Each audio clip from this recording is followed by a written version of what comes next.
Friends, जैसे कि आपको पता है मौसम चेंज हो गया है और सर्दी का सीज़न आने वाला है।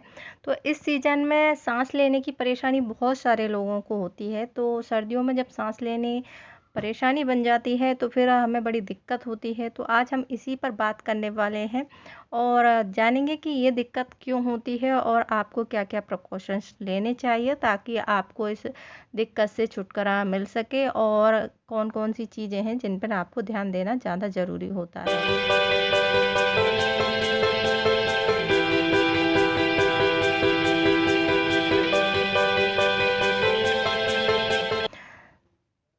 Hello friends, welcome back to my channel facts and mean Hindi और मैं वर्षा स्वागत करती हूँ आपका अपने चैनल में।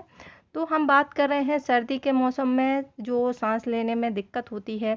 जैसे ही मौसम चेंज होता है थोड़ी बहुत खांसी सभी को हो जाती है और जो दवा लेने के बाद ठीक भी हो जाती है। लेकिन अगर दवा लेने के बाद भी आपकी जो खांसी है वो ठीक नहीं हो रही है तो आपको सोचना चाहिए, इसका चेकअप कराना चाहिए, क्योंकि ये ऐसी स्थिति होती है जब आपको सावधान होना चाहिए।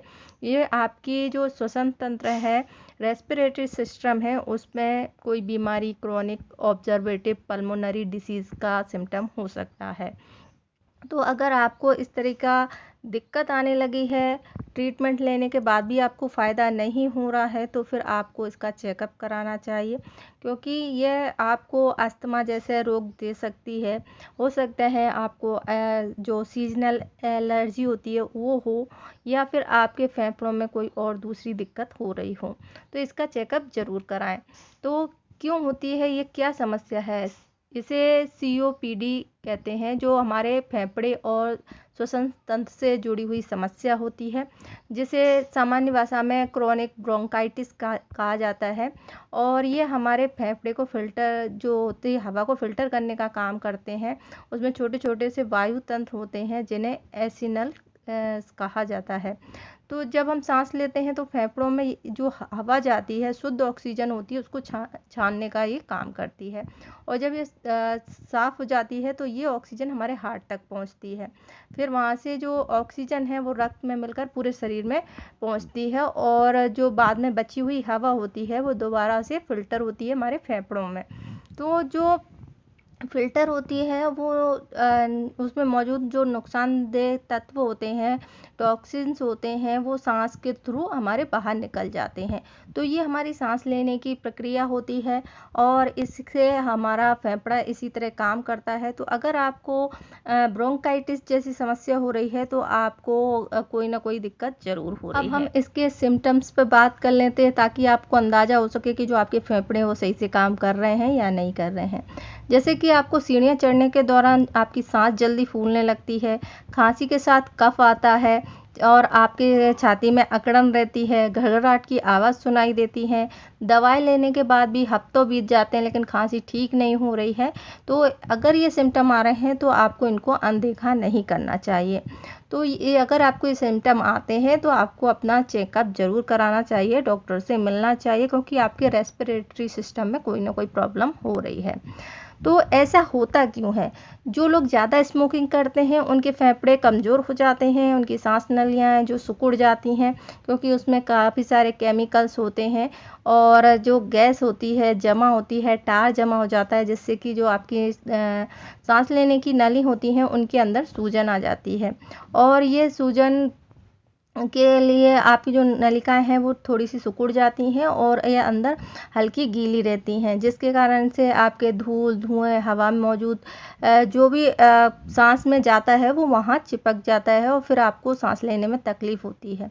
तो जब भी मौसम बदलता है तो आपको ये ज़्यादा दिक्कत देती है। मोस्टली 40 साल की उम्र के बाद के लोगों में इसकी आशंका बढ़ जाती है। जैसे जैसे आपकी उम्र बढ़ती है आपकी प्रतिरोधक क्षमता कमज़ोर होने लगती है और आपको इस तरह के रोग जकड़ लेते हैं।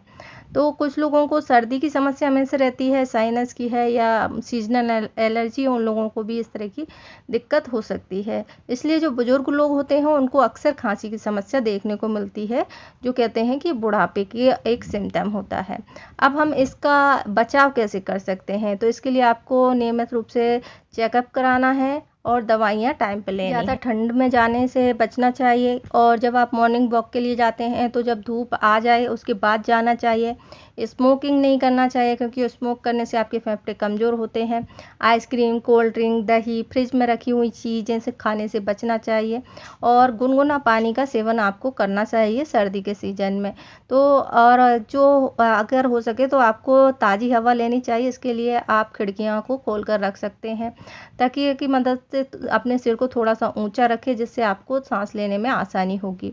रेगुलर एक्सरसाइज करना चाहिए, बैलेंस डाइट लेनी चाहिए, अपने वजन को कंट्रोल में रखना चाहिए, क्योंकि मोटापे की वजह से भी आपकी जो सांस लेने की नली होती हैं वो रुकने लगती हैं, उनमें फैट जमा हो जाता है और व्यक्ति को ऑक्सीजन की कमी हो जाती है और उसको ऐसे में COPD की मरीजों को ये समस्या ज़्यादा होती है।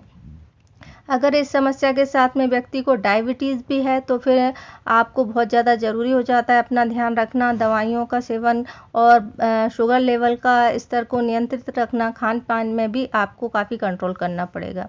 ज़्यादा गंभीर स्थिति होने पर आपको डॉक्टर से सलाह लेनी पड़ती है और घर पर आप नेबुलाइजर कर सकते हैं, पल्स चेक कर सकते हैं। अगर आपको पहले से ही काफ़ी लंबे समय से बीमारी है तो आपको घर में ऑक्सीजन सिलेंडर भी रखना पड़ सकता है।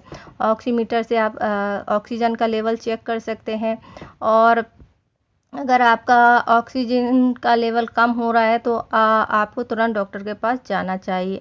तो मरीज को ऑक्सीजन देने की कभी कभी ज़रूरत पड़ जाती है और ये इमरजेंसी होती है, इसलिए आपको ये व्यवस्था करके रखनी चाहिए। तो अगर आप इन सभी बातों का ध्यान रखते हैं तो आपको कोई दिक्कत नहीं होगी, आपके परिवार में जो भी व्यक्ति है उसको कोई दिक्कत नहीं होगी। इन सभी चीज़ों के साथ आप हेल्दी लाइफस्टाइल जी सकते हैं। तो आई होप आपको जानकारी पसंद आई होगी। जानकारी पसंद आए तो वीडियो को लाइक करें, शेयर करें और हमारे चैनल को सब्सक्राइब करें। आपका कोई क्वेश्चन है तो कमेंट्स करें। वीडियो देखने के लिए आपका धन्यवाद।